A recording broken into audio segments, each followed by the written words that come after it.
Should we cheers? Cheers! Okay, Logan! Girly chat! Welcome. Thank you. Welcome to Palette Talk. Okay. Happy to be here. So my first question with every guest, Okay. what charity did you choose and why? Okay. I chose the Trevor Project, which is helping to prevent suicide amongst the LGBTQ community.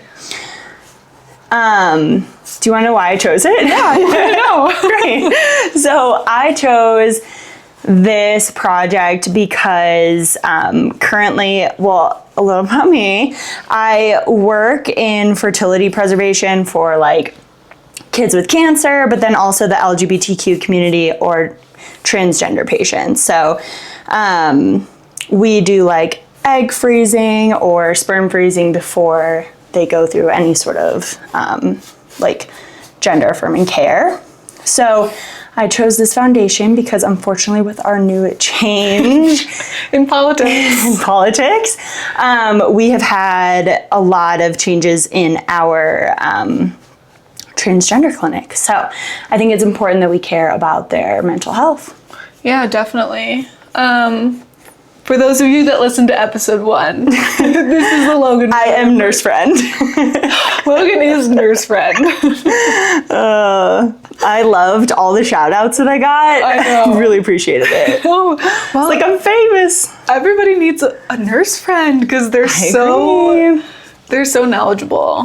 Well, thank you. I like to think I am, but I go to Logan with all of my questions yes. as if she knows absolutely everything, which you kind of do as far as what I'm concerned with. Yes, exactly. Like you're concerned with a lot of like hormone related things and stuff like that, which is like actually the specialty of my whole career. So I can answer all your questions, but like people will come to me and be like, I burnt my left toe. I'm like, I don't know how to help you. I'm so sorry.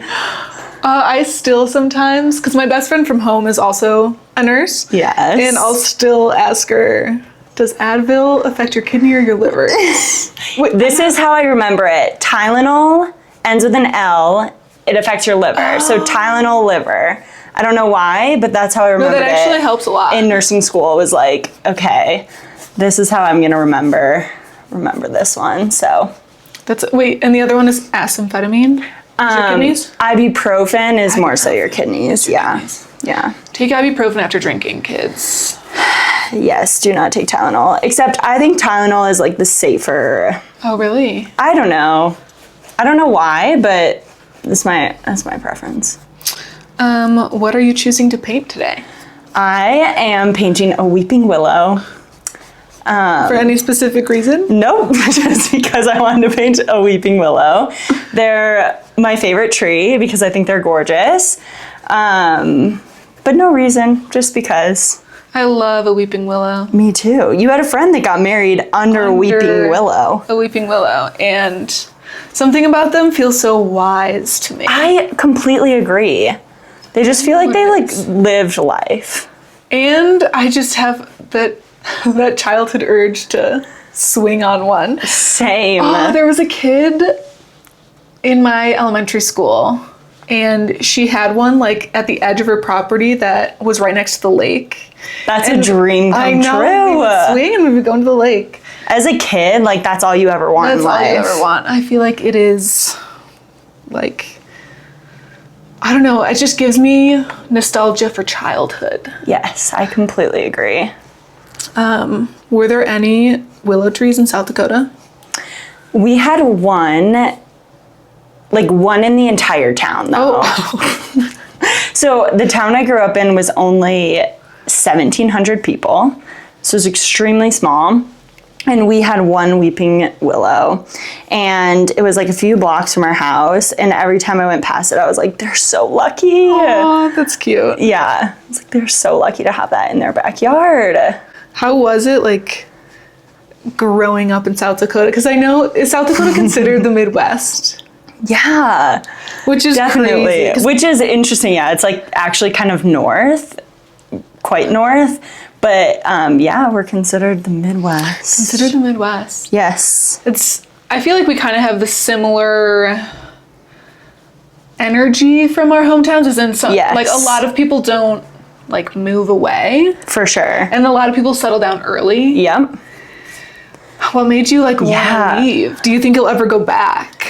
I don't think I'll ever go back. I actually, no, I'll never go back to like South Dakota. And I don't want to like make this all more politics, but because of the politics there, honestly, Hey, wouldn't. this is your time to shine, girl. You can you can say whatever you want about it. So my family, my brothers are coming into town this weekend, and I made a pact with myself of a like politic cleansing week so that I can just like relax a little bit before I have visitors. So you know, gotta cleanse the soul a little bit. But yeah, no, I don't think I could ever go back because of like the political world.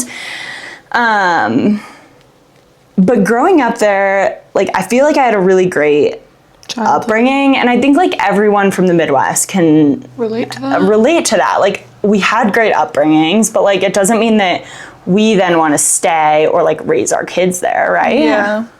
It is crazy how much you're formed by like where you grew up. So much of you, yeah. It's always like I can't imagine growing up in like a city or in like an incredibly rural area. Yeah, I agree with that. I wonder I how guess much it would have made me different. Yeah. I mean, you grew up in a town how big was your town? I mean, we had way more than, how many people was it? 16,000. 1,700. Oh. Yeah. Like very, very small. I think we've got like, I want to say like 100,000. 100,000? A couple 100,000? Yeah. So like, I guess I would say I grew up rural. That's rural. Yeah. That's rural. Rural. But it was the suburbs of Detroit, so all the cities kind of like morph into each other. Okay. So it's just the sprawl.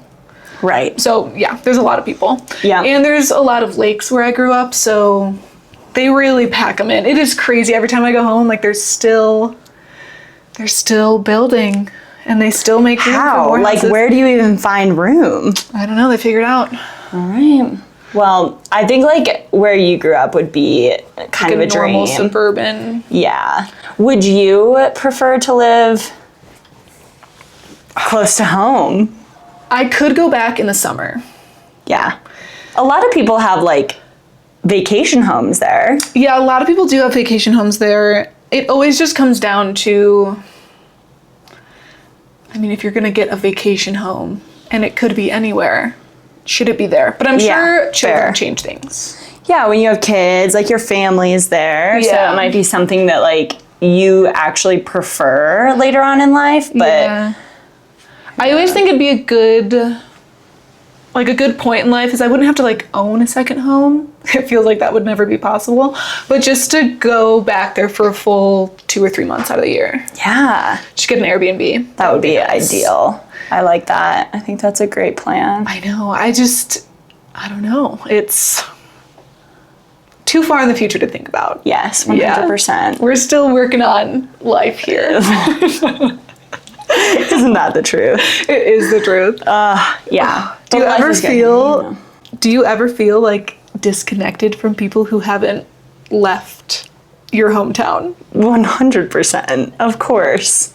I think like it has literally nothing to do with them. Like I don't think that they are per se like missing out on life or anything like that. Like I don't think of it that way. I just think like we have such different lived experiences. Like, you know, having, I don't know, for an example, like my family and my community is like my friends out here, you know, like we rely on each other for so many things, and they still have family and like all of these people to kind of help them out, where we really rely on each other to do those things. So I don't know. I think it's just a very different experience. Being out here definitely made me realize that friends were more than just for fun. Absolutely. I agree with that. Because I feel like I lived like most of my life being like friends are for fun. Yeah. Because you have your family for if things are tough. For life things, absolutely. But when you're out here, it's like your friends have to be for everything because your family is far. Yep, for Which sure. can be good and sad and bad. Like, it makes me sad. Yeah. When things happen and I'm like, oh, I wish we were just home. Of course. I completely agree. I wish my family would just move here. Yes. Do you feel a disconnect between like some of your friends that haven't moved? I know you have a little bit of both, I feel like, where you have friends that have moved and friends that have... Yeah, I'd say most of my friends that have stayed home travel a lot. So they still have...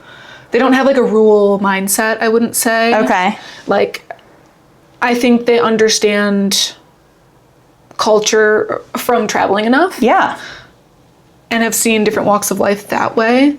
However, when it comes to like living in a city is where I feel a disconnect. Like when people are like, oh, I can just come visit. And I'm like, and where are you going to be? Where are you going to stay? Oh, I hate that. We have like, our living room fits 3 people max. Yep. That bit is hard. Yes. Or just the disconnect of like prices. Absolutely. And running to do things like we can if we want live such a fast-paced like lifestyle. Yep. That I don't know, it's just a different life. It is, for sure. Yeah. I agree with that. I think like one of my biggest struggles when people come and visit is the whole like, where are you going to rest your head at night? Yeah. Because you can't do it here. And the older you get, the harder it is. It's so hard. I'm a 29-year-old. You're going to sleep on an air mattress. Yes. No, I have to give up my bed. Oh, it's so funny. It's so true, though. I just had my brother and sister-in-law visit, and they slept on an air mattress in our living room. And the air mattress, of course, is not it does not stay inflated. And so I wake up in the morning and I go out to the living room and like my brother is sleeping on the floor and my sister-in-law is on the couch. And I'm like, yeah, so sorry guys. Like, that's so sad. And they've got a 6-bedroom house with, all the things. I'm like, yeah, my bad. But it's worth it. It's worth it being here. It's worth it. But you guys don't have the mountains. The mountains, you can barely see them through the smog. Right. Exactly. From the city smog, you can barely see the mountains, but we have them. They're there. I haven't been on a hike in 4 months, but they're there. I can barely get my ass out of bed to go skiing every morning, but they're there. Oh, are you excited to ski this weekend? I'm so excited, yeah. We might come up to Winter Park. On Saturday? Yeah. I'll be there. Well, yeah, because I know you guys are up there with your family. Yeah. But we'll be there. So we're not sure if we're going to go to A-Bay, though.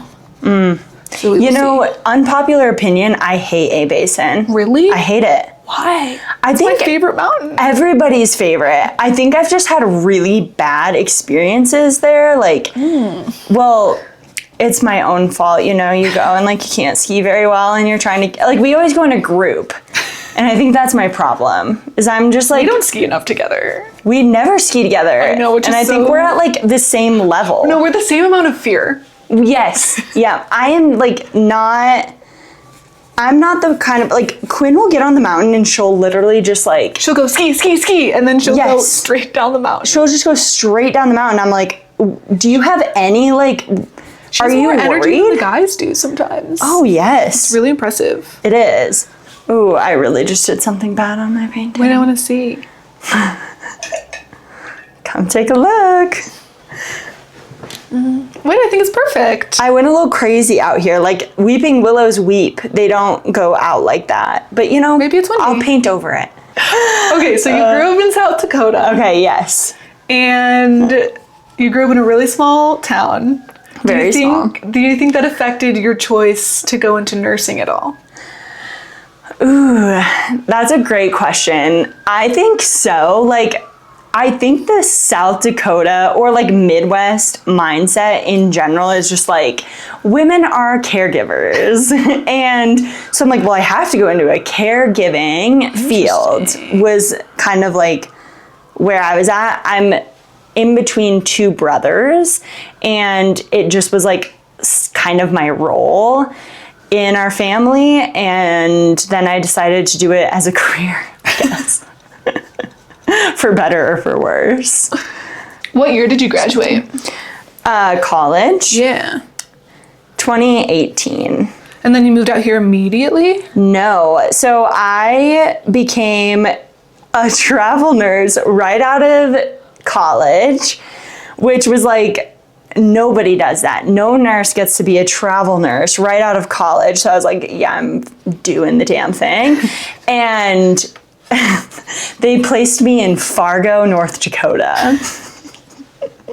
Which, what's worse than South Dakota is North Dakota.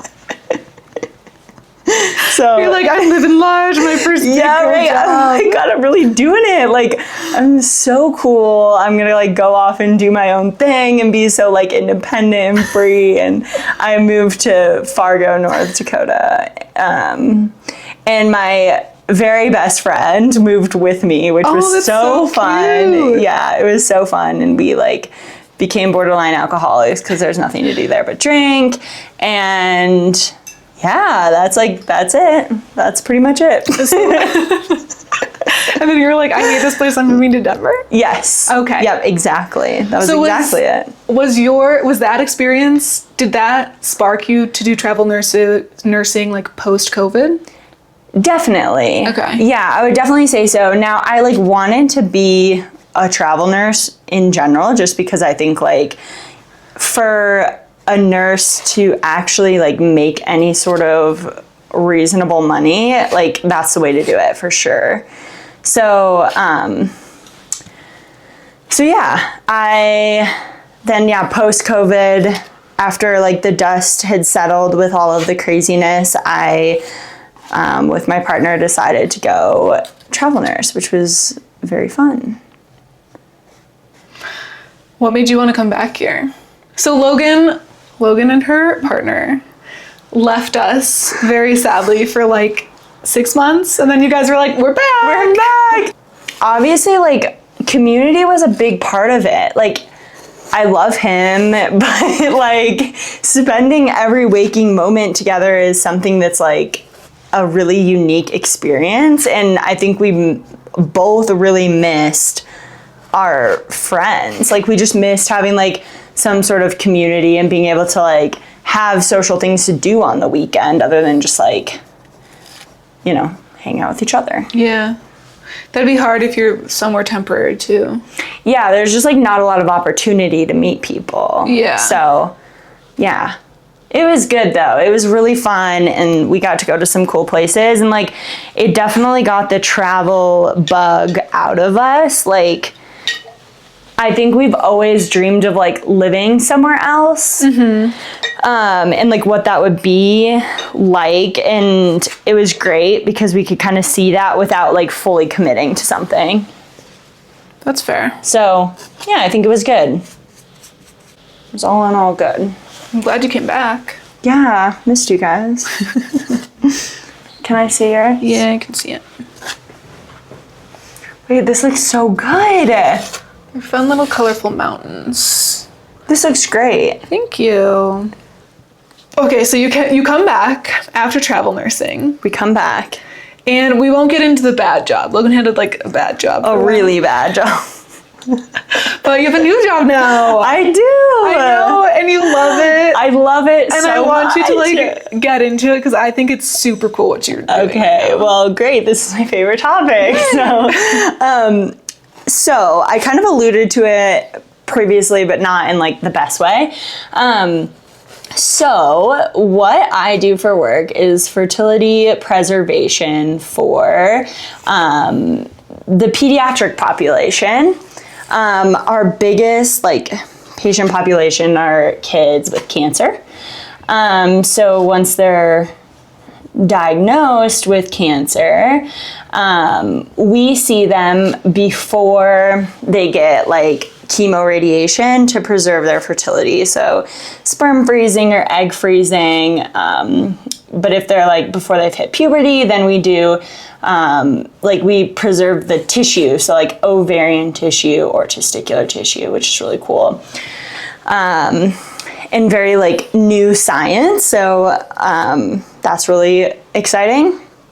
And so we do kids with cancer, but then we also do transgender kids who are undergoing like gender affirming care. What is gender affirming care? So it could be like surgery. So if they're doing like any sort of surgery to change their parts, or if they're doing just like testosterone therapy or estrogen therapy to Anything that's like aiding them. exactly. And a lot of those things are going to cause future infertility. So we help out with if they want to like freeze their eggs, if they're a female transitioning to a male, which is really awesome because like I think everyone in the world should be on the same page, but they deserve to have biological kids in the future if that's what they want. So yeah, really cool work. I get to work with like a lot of really awesome patients. I feel like this is like pretty niche for you. It's very niche. It's extremely niche. Sometimes Logan will explain to me what she does. I'm like, it kind of sounds like you're a little bit of a therapist. A little bit. Like I am a nurse practitioner. So I went back to school and got my degree as a nurse practitioner, which means I like do a lot of like what a doctor does. So a lot of like we can prescribe, we can treat, we can manage, we can diagnose, all the things. Yeah, like all of the above. I get to be a therapist, but then also Is it like, do you help ever the find it world. hard like explaining to young men or women like what this is and why you're doing it? Yes. It's so funny because like, you know, it's not funny because they're kids with cancer a lot of the times and they're like, this is the last thing on my mind. I'm, 10 years old and you're asking me if I want biological children in the future. They're like, I don't know what that even means. So, yeah, I feel like that's been really interesting. I got my degree as a women's health nurse practitioner. So working primarily with women. So like the male population has been like a big, interesting barrier. How so? Well, like, so I feel like a 35-year-old man's like, I don't know if I want kids. I can't imagine. Can you imagine like a 16-year-old boy? Oh my God. They're like, get out of my face. Who are you? So Like, can I smoke weed or not? exactly. Like, who are you? What do you want with me? Oh, that's so funny. So, like, something very interesting of my role is like, obviously, in order to preserve male fertility, you have to like leave a sperm sample. And so like talking to kids about like how to do that, or have you ever done that before? Do you think you can do it? I'm just like, can you do that? I'm this like 30-year-old girl who's standing in front of them being like, can you figure out how to masturbate into a cup? Like, it's just like a really interesting topic to talk to kids about. I never even thought about that. It's so funny. And like, I'm just as uncomfortable as they are because like I'm a women's health provider. Like I don't know how to talk to boys. What? You're learning though. That's cool. It's fun. No, That's probably a good life experience for when you have a kid. exactly. I'm gonna be able to talk to them You're gonna about be it. so comfortable with it. I know, Your right? kid's gonna be like, oh man. Can you stop, Mom? Can you stop? Oh, that's too Embarrassing me. You're also just so involved with like huge like life events. Do you think you ever like dissociate a little? Definitely. I think you have to, right? Like, I guess I don't dissociate as much as I thought I would be able to. Like, Be able to, like you wanted to? kind of. I mean, like, I want to protect myself a little bit. Like, I'd hate to go home every night because, like, every day I'm talking to kids who have just been diagnosed with cancer. Like, it's just devastating. And part of me, like, wishes that I could take a little bit of a step back. Obviously, like, I don't want to lose my ability to be like empathetic, but also like some days I come home from work and I'm just like, I can't speak to anybody. Yeah. I feel drained and like sad. Do you think it puts life in a better perspective for you? For sure. I mean, like, I'm seeing babies with cancer. Like, it's just crazy to me that even happens. You're like, in what world does this happen? And it's devastating. And, you know, these families are just going through so much. So, like, it definitely makes you a lot more just, like, lucky, I guess. Like, you just feel really lucky to have your health and, you know, your ability to just, like, wake up in the morning and be able to, like, go on a run if you want to, or, you know, live a normal life with your peers. I think that's, like, the hardest thing, is, like, not getting that opportunity as a kid. Yeah, it definitely, like, puts things into perspective for sure. So what is it like seeing lady bits every day? Does it Love to lighten up the mood. do you think it affects your, like, relationship? No, it 100%, like, is literally just like you going into work typing on a computer all day. My job is to go into work and look at vaginas all day. So while Logan worked in a gyno office. Yeah. Huge topic of conversation. Always. Do you keep your socks on? Do you take your socks off at the gyno? So if you're putting your feet up in the stirrups for a pap smear, I need to know, are the socks on or are the socks off? Do you notice if the socks are on or off? In the summer, if you're like, if the dogs are out, whatever, like, it's no big thing. But the weird thing is in the winter, when people, like, take their socks off in order to, like, put their feet in the stirrups, like, you can leave your socks on. I'm not looking at your feet. I don't care what they look like. Please keep them on. Oh, that is too funny. This was a huge topic of conversation in our girly group chat for a while. Oh my god, it's so good. It's such a good topic. Well, I think Quinn was the one that took her socks off in the winter. No, I think she sent, like, a photo to her mom, and her mom was like, why are your socks off? And then she sent in the group chat, is it weird to take your socks off? 100%. The group chat was very, very split. I think the group chat was split, which was interesting, because, like, it wasn't something I thought about, but then I went back to work the next morning, and I was, like, taking tally of who kept their socks on and who took their socks off. That's how mundane looking at lady bits all day became. Exactly. I'm like, oh, another vagina? Let's talk about their toes. Let's see what's going on down there at their feet. The real question is, what do your feet look like? Oh, that's too funny. I loved that conversation so much. That made me laugh.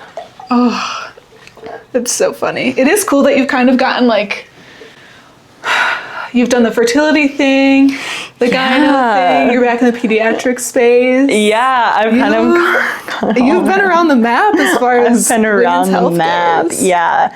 I love, like, what I'm doing now. Kids are just fun. They just, like, say funny things. And do you hold men around you to a different standard because of all of your experience? For sure, 100%. In the women's health space? 100%. I think all men should be held to that standard.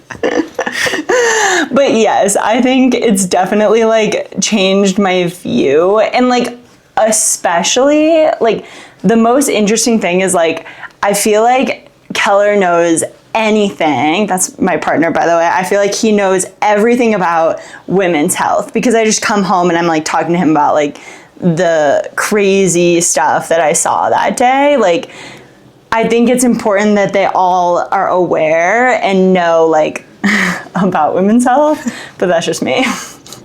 No, I think it's good. I think it's good to, I mean, I don't think men, like, seek out learning about it. No. Unless you call upon them to listen. And then they're like, unless you force them to listen. You force them to listen. I think it's an important thing. They should know about it.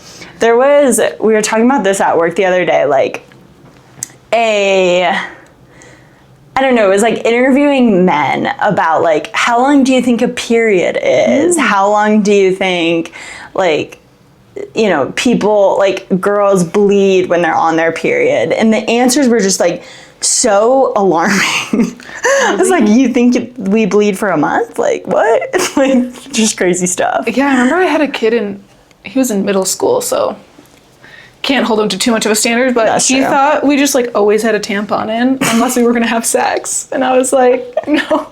It's actually not how this works. Actually not how it is at all. Yeah. I remember just being like, whoa, I can't believe Yeah, that. like, people actually don't know these things. People actually don't. It's crazy. It is crazy.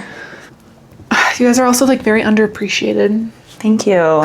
So I wonder if that has anything to do with it. For sure. I mean, how does it feel being a nurse and, like, I mean, doctors are known for having a big ego. And I'm not saying every doctor has a big ego, but as far as, like, Grey's Anatomy goes, which I know is, like, the furthest thing for how it really is. But is there, like, kind of an annoying hierarchy? Yes. Like, is For sure. Because you guys are, like, in with the patients all the time, and doctors just come and are like, we're gonna do this. And you're like, I've been taking care of this. So I heard for a long your all the conversation about this with Haley, and I thought it was very interesting to hear, like, the perspective of, like, nurses were so appreciated in COVID, and then, like, they. Yeah. So I needed to talk about that. Okay, yeah. So during COVID, we were I mean, everybody was screaming from their windows, like, hurrah, nurses are the best. And then, like, 2 years later, they're like, oh, another travel nurse. Yeah. So Oh, annoying. God. Oh, you're a nurse. You can't benefit me whatsoever. Goodbye. So the funny thing is like, the appreciation that we got during COVID was just silly. Like, they would bring us, like, a Domino's pizza to work and, like, some Kit Kats, and they're like, thank you so much for all you do. You're like, we're literally, like, risking our whole beings to be here right now, and all you can get is, like, a Domino's pizza and a Kit Kat bar. So it's funny that, like, the world outwardly was saying, like, we love our nurses, we appreciate them so much, but, like, nothing was really happening, like, to feel appreciated in any way. Wait, I didn't know that at all. Yeah, so That's horrible. It's fine. I mean, we're all good. We survived, we thrived, but, like, it was just, it's You're like, funny. okay, give me a metric. Yeah.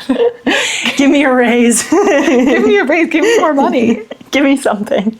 Give me something. Wow, Yes. that's so. Isn't that funny though? Like, everyone's like, they were so appreciated. Like, sorta.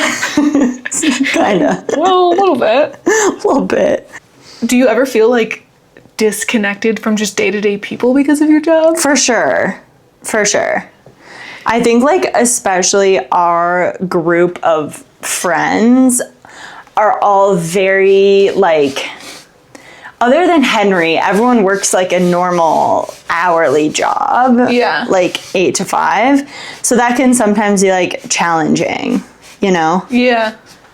Do you have any, like, advice for people out there who may have, like, non-medical friends? How do you want to be treated by, like, non-medical people?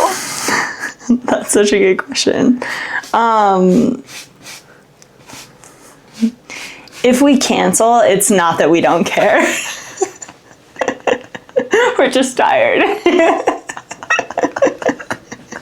Stop bringing us Kit Kats and pizza. Just let me sleep. Just let me sleep. All right, I need your help. Okay. I can't figure out a color for the water. Like, this is what I have and I hate it. If you do very, very stark opposite bright highlights, Okay. like one that's similar to this color, Okay. or like a yellow or a green, it won't look bad. Okay. I'm gonna try this. Perfect. We'll see. We'll see how it turns out. Do you have water? I'm about to. I need to finish my trees. Wow, that looks so good. It is good. I It's like going it. I think it looks really good. Thank you. So Logan just turned 29. the ripe young age of 29. Ah! So old. No, not old at all. Sometimes it kind of makes me sad being on the second side of, like, the second half of your 20s, because I don't want to live in fear of 30 the whole time. Right. That is we should not be afraid of 30. And also, being almost 30 is like you're basically just giving more time to turning 30. Right. know? Right. And like, this is But my it's hard not to last think about year in my 20s. I need to like Live it up, girl. live it up, like stop thinking about doing like 30-year-old things. Yeah, exactly. That's for 30-year-old Logan, not this 20-year-old Logan. not today. Not today, Logan. Hey. But speaking of being 29, Yes. 9 years of your 20-somethings, do you have any advice for people who are on the second half of their 20s and feel like they're not as like far along as others? Ooh, that's so good. That's a great question. Especially because nowadays with social media and stuff, I feel like it's just so easy to compare yourself to others. For sure. So, coming from, I live in the Midwest. I'm from the Midwest. I'm from South Dakota, where everybody has children by now. Everyone's married. They all have kids. This is something I battle a lot with. I think it's easy to think you're doing something wrong, but like, in my opinion, someone who is not married with no kids, there are so many more life things that I've accomplished that maybe some of my friends who have kids and are married haven't. So like, I think reframing it, and like, although they're not the things that are quote unquote like celebrated by society, like getting married and having kids, they're really cool things. Like, I feel like I have learned how to live in a city by myself, and I've learned how to take care of myself better than a lot of people I know. I have a really cool career, and I've worked really hard for that, and I think like that should be just as celebrated as having a child and getting married. Yeah, I agree.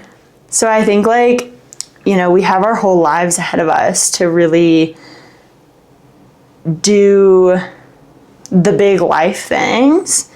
So just like enjoying where you're at and not rushing through it is so huge, which is like definitely cliche, and I feel like everyone says that, but like it's a hard thing to learn. There's a reason people give that as advice. It's because it's hard to learn. It's a very hard thing to learn. Like, we definitely need to take time to like really just respect the things that we've done in our lives, and even if they're not the societal accomplishments, they're amazing.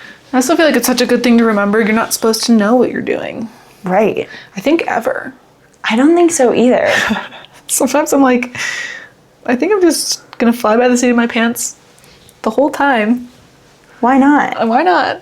It's fun sometimes. It's fun. And like, getting off of social media is a big thing. Yeah. I just don't think that it's conducive to. I just feel like it's like, for any women out there that want children, especially if it's something you really want and you feel like, I don't have a partner, I don't even have a partner yet.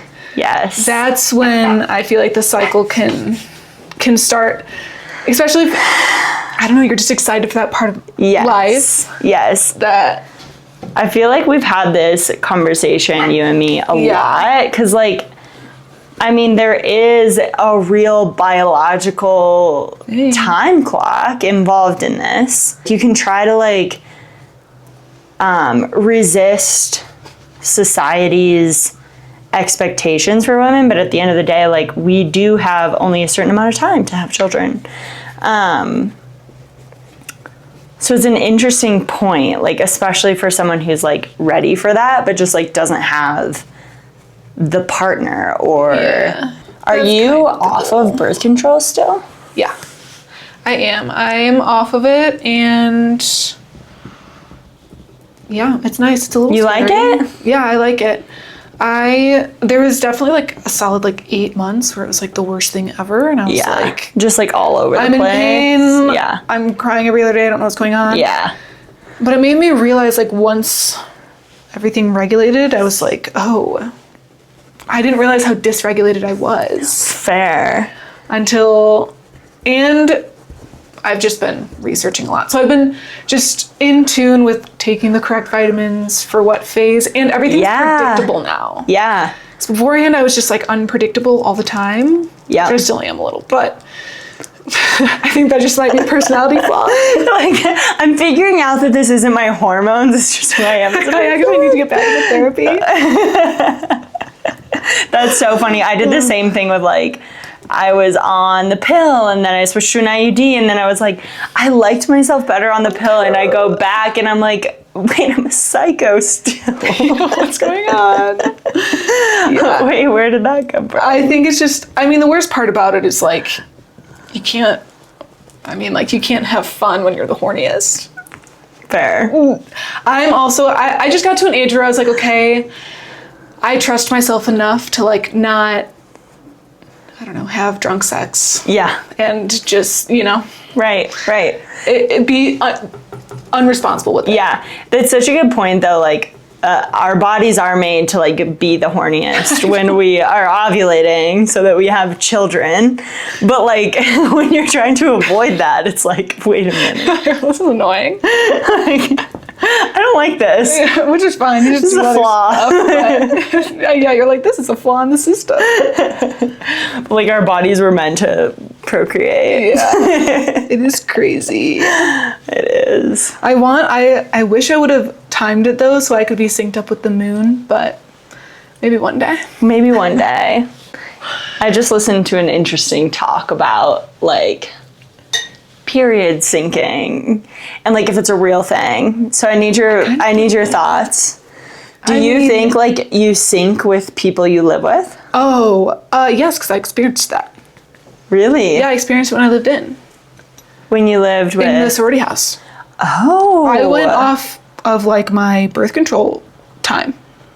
No way. Yeah, and like That's wild. Which is crazy. If I remember correctly, I think like the whole floor was like synced up. That sounds like a disaster. And I remember so distinctly because my friend, she was like, haha, you're all synced to me, bitches. Oh my god, a whole sorority house synced. That sounds wild. Or it could be, the drugs and alcohol I was doing, but but whatever. We'll I like blame to it think on it was you. more of like a natural thing. Definitely a natural thing. Oh, it's too funny. Couldn't have been the drugs. No, never. Never blame it on that.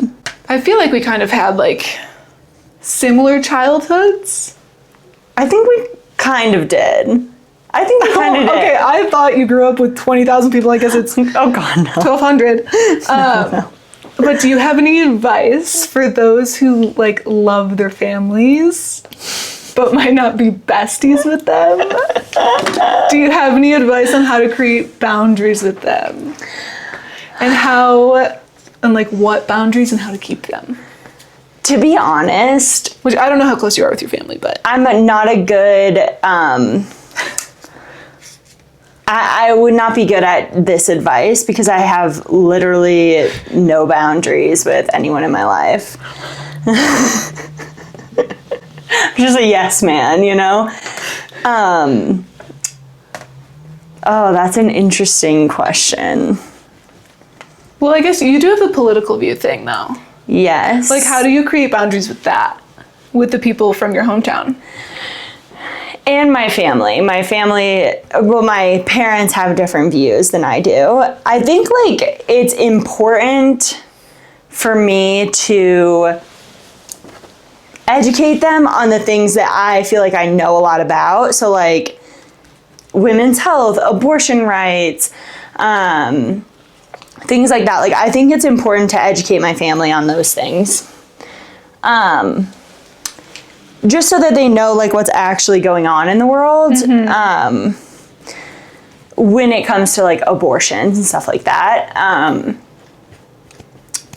But I don't think it's my job to change their minds. So I think just like setting that expectation of like, this is my experience and this is what I can tell you about, but like, at the end of the day, if you're going to have this view, I think a lot of the times it's really hard to like change people's minds. Yeah. Of those things. I don't know. I mean, that's a good, just going in, that was a hard thing for me to learn, was like, I can't change anybody's mind here. I also don't know much about politics, which I talked about this with Dylan yesterday, but I lived in ignorance is bliss for like a long time. Yeah. And I'm trying to just be more in tune with what's going on. Yeah, I love that.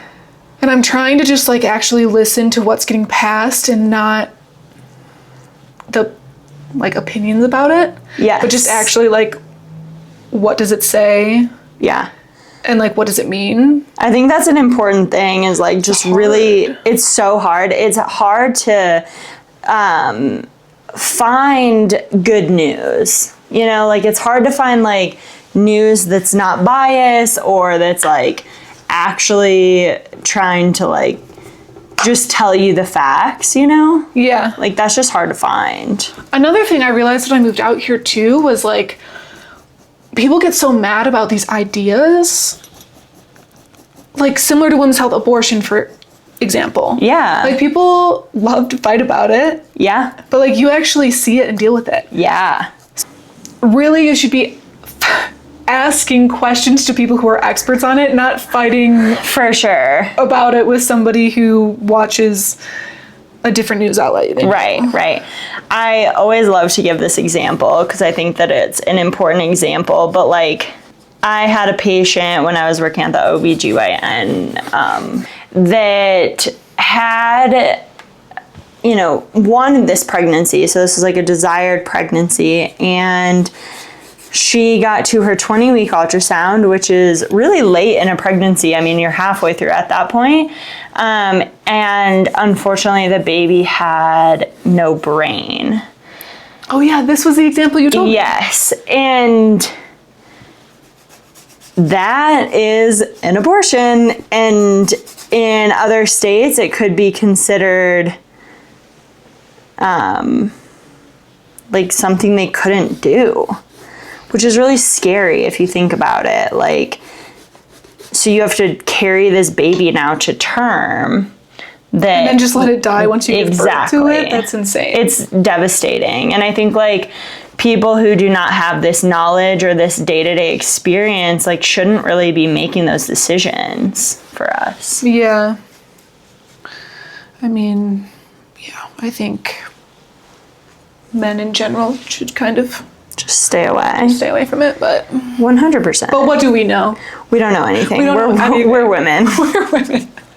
I feel like mine is becoming a lot of purple. Mine's like a blob mess. I don't Oh. like it. I don't like. Oh wait, I love. Really? Yeah. I'm trying to figure out how to make this like a tree forest. Yeah. Let me find you a specific paintbrush.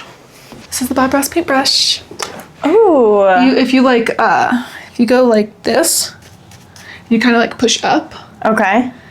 and then you kind of go over with like a highlight and just kind of like dab in like a little bit of highlights. Ooh, I like that. From far to like away. make them a little bit more like defined.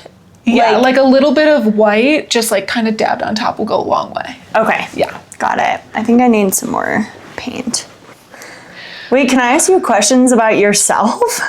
Yeah, you want to ask me questions? Is that going rogue from the podcast? No, that's not going rogue at all. Okay, because you know you're starting a new podcast. I feel like we need to know more about you. Wait, my brother listened to the first one, and he literally told me, you don't need to be so scared to talk about yourself. Oh my god, that's really cute of a brother I to was say. like, oh, thanks, GT. Like, thank you. Okay, so what should my first question be? Okay, when did you get into painting, and how? Ooh. I've always been like a crafty girl. Okay. Like when I was little, I remember just like begging my mom, will you take me to Michael's? Will you take me to Michael's? Because it would close at whatever 7. And I'd be like, it's Yes! 6:30, we can make it, I know exactly what I need. That's cute. And So I was always like that. Yeah. I mean, I'm still a hobby girl. I was sewing, I was crocheting when I was a kid, like everything. Yep. And in high school, I took a painting class. Okay. As like my art class, and I loved it. And I compared myself a lot to other people at that time though, so I was like nowhere near like gifted in terms of sketching and just like shadows and all of that. But I enjoyed it so much that I took painting 2, and then she just kind of like created a painting 3 so that I could do it. Oh my God, I love that. And I just liked art classes. Yeah. And then in college, Yeah, did you get your friends into like the meeting up once a and week? doing painting? Yeah. I think so. I think I kind of had a weird schedule in college. Like I said, I'm an engineer, so when I was going through school, I was always kind of on the opposite like schedule as like the business majors. Okay. And I also didn't have a car for the first 2.5 years. Wow. So I was kind of forced to be home. Yeah. And I don't know, my whole life, I just like, when I feel inspired, I think of a painting. That's And pretty cool. It is cool. I do think, I mean, youth is wasted on the young, but I'm thankful to have found friends that were like down to paint in college. It is kind of hard to find, I think. Like people who more time. Yeah, for like, I don't know. I feel like in college, you just go along with the status quo. So like whatever, I don't know, whatever the people are doing, you're doing. And like if you want to do something a little bit different, it's hard. It is hard. But you have so much free time that I could. Yeah. And I also have a distinct memory of, I think, senior year of high school, we went to the Detroit Institute of Arts. Shout out. Very cool. And I just remember like loving it. Yeah. And walking around and just, I don't know, just being mesmerized by it. That's very cool. It is super cool. I don't know, art is cool. I've always been, my brother is pretty, and my siblings, all of my siblings have like, are naturally good at like sketching. My older sister, 'cause she's 7 years older than me, so when she was going through college, she took a couple art classes, and she would bring home like her art stuff, and I think probably deep down I wanted to be her. Yeah, So that's so cool. What'd you say she went to school for? I couldn't tell you. No. She works for a weed company now. Cool. Good for her. Good for her. I love that. That's very cool. Yeah, it was cool. And your siblings are like quite a bit older than you. Yeah, I've got way older brother. He's 10 years, and then 7, and then 5. So I think I just like glorified them a lot. Yeah. Which I think is a big reason for me to go into engineering as well, because my brother was an engineer. Yeah. And I think I just, I don't know, I have such a distinct memory of being on a chairlift with him. Oh my God. When I was like 11, my mom was like, okay, if I'm gonna let you go snowboarding, you have to take your little sister. And so He's like, do I really? He's like, do I really? He literally, and you know what he did? He put me on a hill and he goes, don't leave this hill. And I just, you go hang out with his friends. Wait, that's so funny. That's such like I have an older brother too, and it's just such a funny like universal experience with brothers. Like, they're like, you're gonna be fine. Yeah, right. They like do things that, you know, they mean well, right? Yeah. Like I feel like they mean well, but like you talk about it and you're like, yeah, they actually just completely ditched me. that. Which, to be fair, it was just like basically a trash hill in Michigan. But Yeah. I remember being on the chairlift and asking him what X was. I was like, what is like X? And he's like, what do you mean? I'm like in math, like what is X? And he was like, X is any number. And I was like, whoa. Like that is the most profound thing I've ever heard in my life. Of course, and then like in 7th grade algebra, you learn how to find X. Or whatever. Right. But you're like, what is X? I just don't get it. I don't get it. I don't understand X. That's so cute. Funny. So he's 10 years older than you. He's 10 years. And I think I would love to have him on because I wonder his... It's crazy being the youngest sometimes because your older siblings witness you grow up more than you remember growing up. For sure. Like that is such an interesting... Like my siblings remember more of my childhood than I remember of my childhood. So I don't know. I asked my mom recently, I was like, what did you think I was going to do? Like, what did you think I was going to do? Where did you think I was going to be? And she literally goes, I had no idea you were such a wild card. I was just along for the ride. It's like, oh. Wait, that's so funny. But it is cool. I definitely loved being the youngest. I think I got the best, like, parenting in terms of just they had been through it enough. Yeah. So I feel like I got pretty lucky with just, they made me think I was getting away with a lot, even if I wasn't. Yeah. Which is a good parenting tip. For sure. And you're like, my parents aren't strict, but like really they're watching you. Yeah, they are. Like, I wasn't allowed to watch a lot of shows and I didn't even like know because it just wasn't available to me. Yeah. So engineers are not usually like the most creative people in the world. No, they're not. They can be. I think, I wanted to originally be an architect. Really? Yeah. I didn't know that about you. Well, I feel like I say that a lot. I originally wanted to be a lot of things. Didn't we all? But I feel there is creativity in terms of like problem solving. Yeah. And I'm a visual person, obviously. And civil engineering at the end of the day is just making blueprints. Yeah. And that's like a very visual thing. Like I can zone in and I enjoy just like having my program and you're essentially drawing blueprints. Yeah. So I do like that a lot. How's it been working from an office when you worked from home for so long? Oh, I love it. Do you? Yeah. I mean, I don't love it all the time, but... Of course, but you didn't love working from home all the time either, so... It's easy. It's the easy option. Like, I think it's good to be surrounded by humans. A long time ago, I was reading like statistics on Denver, and it is the first most sought after city to live, and the second most lonely city to live for our age, for 20s, for people in their 20s. And I think a lot of that's just like, you know, we all move here because it's like the place to be and the place to live. But like, it is really hard to connect with people, especially like when we're all working from home or people move a lot. You go out on a walk here and like people don't actually talk to each other. They just like put their head down and their headphones in and like don't really interact. So I thought that was interesting. That is interesting. I wonder why. I mean, yeah, a lot of people move here. A lot of people just seek out remote jobs. Yeah. Which I think having the flexibility is good. Yeah.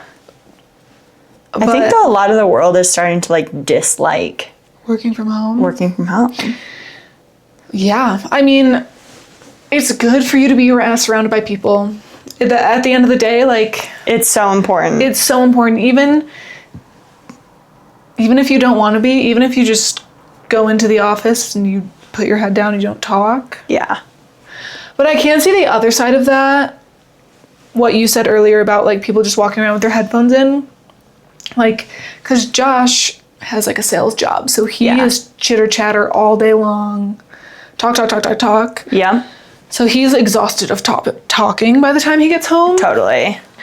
So I can definitely see that piece of it. And I think the city's only as much of a community as you make it. Yep. Like, I don't know, I feel like our generation just doesn't ask people's names. Or I force myself sometimes to be like, don't go on your phone. I was at the coffee shop the other day. The Hidden Garden one. I was like waiting for the person in front of me and something was wrong, their card or whatever. Mm-hmm. And I forced myself like not to pull out my phone. Love that. And then I got to the front and he like thought I was mad at him or something. Because I think I just had a resting. Because you were just like staring. Yeah, because I was like, I don't know what else to do. Like, and the craziest part is I'll get like in my head and I'll be like, well, what did they do back then? What should I be doing? What should I be looking at? Yeah. Am I looking bored? Am I not? Yep. And it was just so silly. I was like, no, it's okay. Right. I'm Just okay like with waiting. Right. It's fine. It just, I don't know. It was interesting to me. Just because I didn't pull out my phone. It was like you were waiting impatiently, maybe? Maybe. Like that's how it came off? Yeah. I think Even though I that's didn't feel that way. Right. That's so interesting. And I feel like that way a lot. So I was just listening to a podcaster that I listened to on my drive, and she said, she's like, we're so lonely as a population. Like we're, as society right now, we're just like lonely people. And Yeah. it's like, you don't need really friends to combat that. You just need to like make small talk at the grocery store, or, you know, say, I really like your hair, like to somebody on the street. Like there's so many ways to just like put yourself into society, chat with people, and like it gives you a really good like boost of serotonin. It really does. Yeah, it just makes you feel good at the end of the day. You have to try. I mean, that's what it comes down to. You do. You really have to put in the effort, and like, And it's not that much effort. I mean, because I told you the story about the sauna in Michigan. Oh yes, Yeah, so that's so interesting. when I was back in Michigan, like, there's usually saunas in all of the gyms, just purely because it's cold there in the winters. So it's like a standard. And I never bring my phone in there because it's hot, and it makes the phone really hot, and like that can't be good. And it's just like 15 minutes to like just detox and you can just meditate sit there and just sit there. Yes, which is like what it's for. That's what it's for. And everybody would bring their phone in with them, which I thought was crazy. I actually was like, can't believe that. I was like, isn't it hot? Like, isn't it overheating? I feel like you can last 15 minutes without it. You just worked out with it in your pocket. Like, it's okay. Exactly. We're just like so obsessed. So obsessed. And I sparked up conversation on 2 separate occasions just with other women in there that didn't have their phones on them. And it's like, what do you know? The one girl had a family in Denver that like lived my gosh. right in this area. We were talking about like her ski trip she's taken.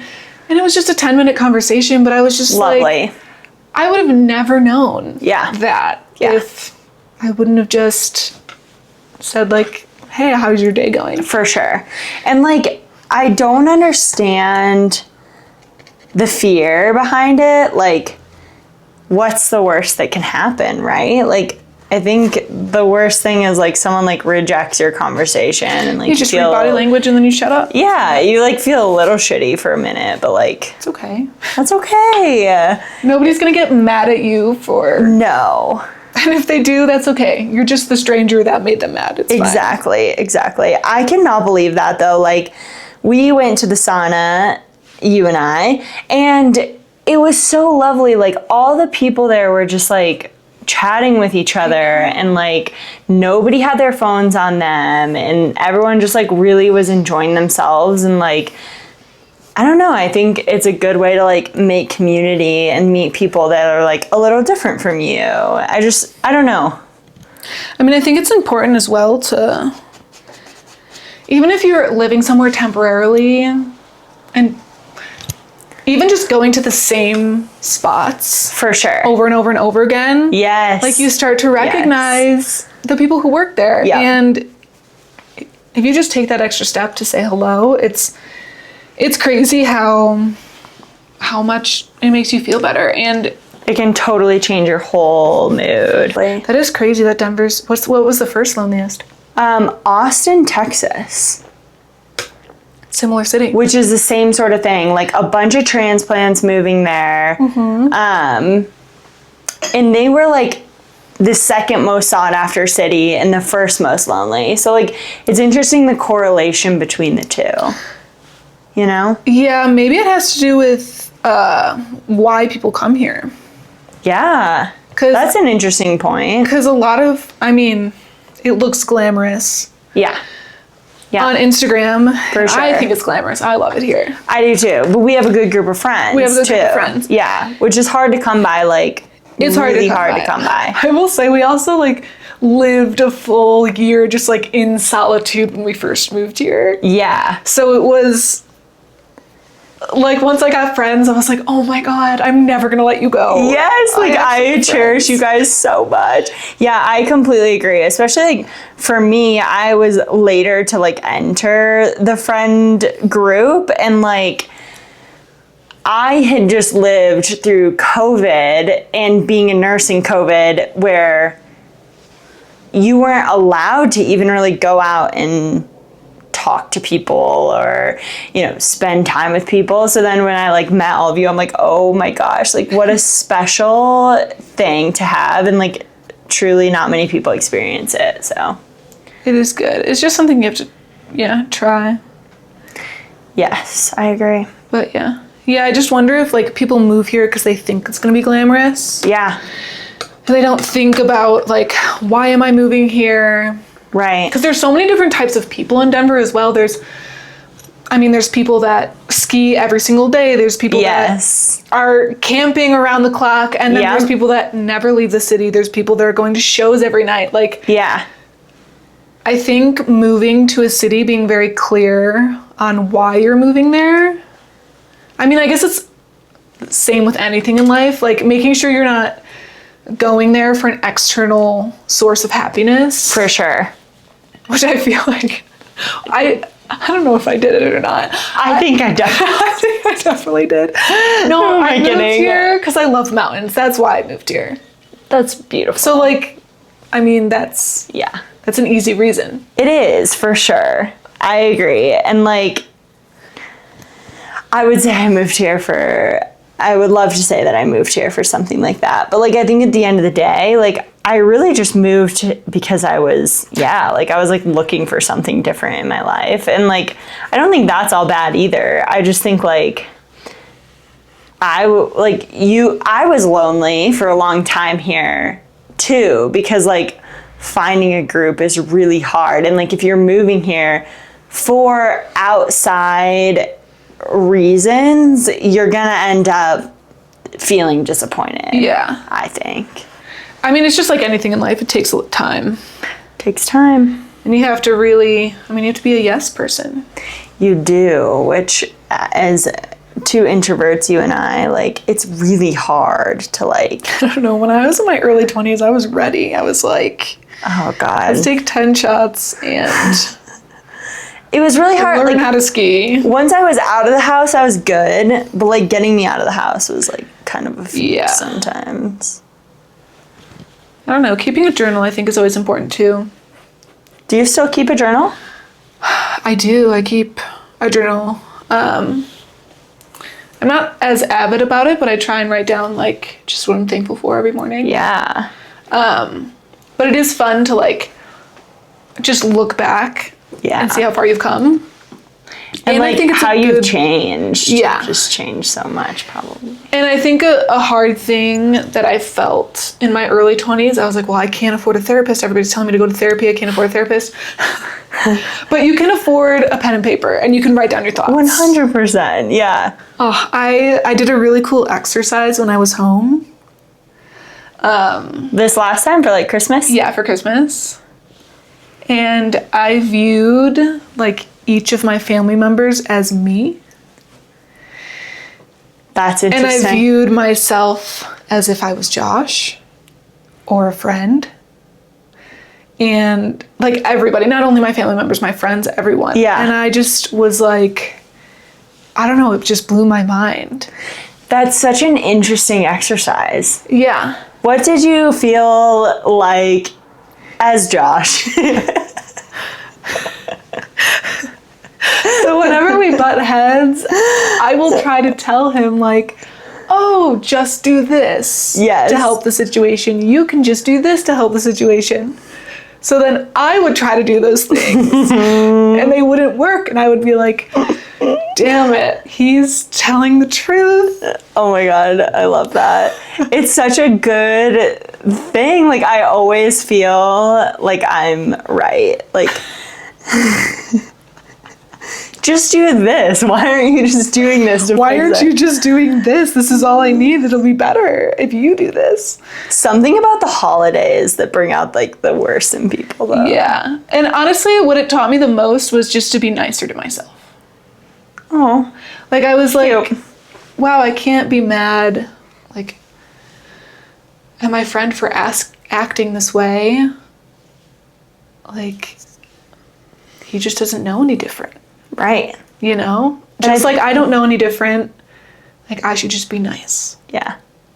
And that was a crazy like epiphany to have. That's interesting. Super interesting. Yeah, that's a really interesting epiphany to have. Yeah. Looks really good. Thank you. Oh my god, you're like an artiste. Aw, thanks. I am gonna stop this so that we can play some music. Okay. Okay, ready? 1, 2, 3. Yay! Available on palettetalk.com. All proceeds go to The Trevor Project. helping LGBTQ plus suicide prevention. Mwah. Bye. Thank you for supporting.